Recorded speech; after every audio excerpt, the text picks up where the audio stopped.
আসসালামু আলাইকুম, welcome back to my YouTube channel.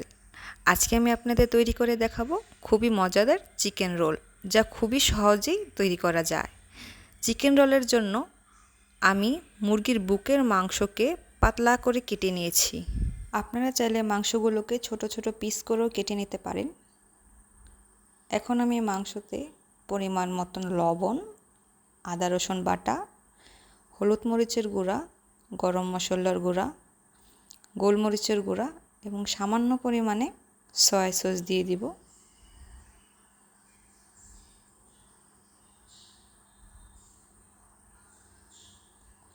এখন মাংসগুলোকে ভালো করে ম্যারিনেট করে নেব।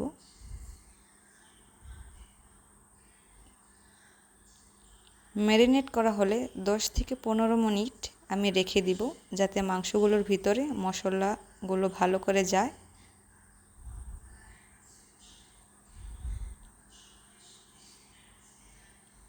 এখন আমি একটা প্যানে অল্প করে সয়াবিন তেল গরম করে নিব।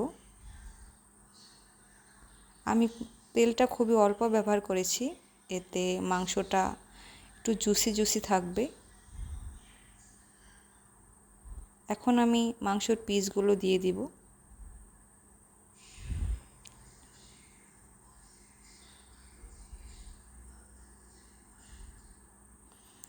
মাংসগুলোকে অবশ্যই অল্প আঁচে ভেজে নিতে হবে।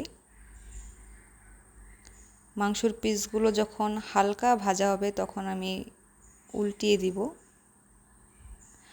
আর আমি মাংসের পিসগুলোকে পুরা করে ভেজে নেব, যাতে এর থেকে বারবিকিউর ফ্লেভারটা আসে।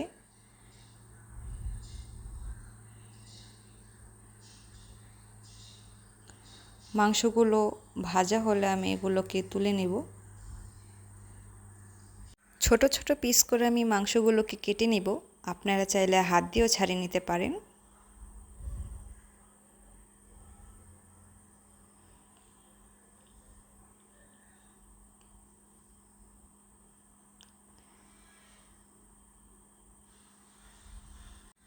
মাংসগুলো কেটে না হলে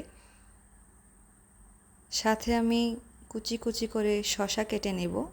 আমি চিকেন রোলে শসা অ্যাড করছি, আপনারা চাইলে গাজর, ক্যাপসিকাম, পেঁয়াজ এগুলো অ্যাড করতে পারেন, কিন্তু আমি শসা অ্যাড করছি।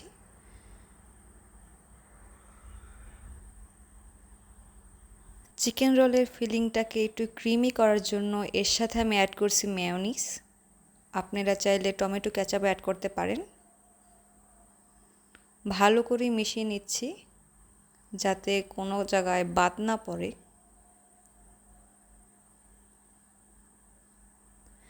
আমি চিকেন রোলের জন্য নর্মাল রুটি ইউজ করব। আর আপনাদের যদি আমার রেসিপিটি ভালো লেগে থাকে তাহলে লাইক, কমেন্ট, শেয়ার এবং অবশ্যই সাবস্ক্রাইব করে পাশে থাকবেন। আমি রোলের জন্য পাতলা রুটি বানিয়ে রেখেছি, এটা নর্মাল রুটি। এখন আমি এর ভিতরে ফিলিং দিয়ে নিব। আপনারা আপনাদের মন মতন কম বেশি করে দিতে পারেন। আমি রুটিটাকে রোল করার জন্য টিস্যু ইউজ করছি, যাতে রোলটা খুলে না যায়, শক্ত হয়। আর এইভাবেই তৈরি হয়ে গেল মজাদার চিকেন রোল রেসিপি।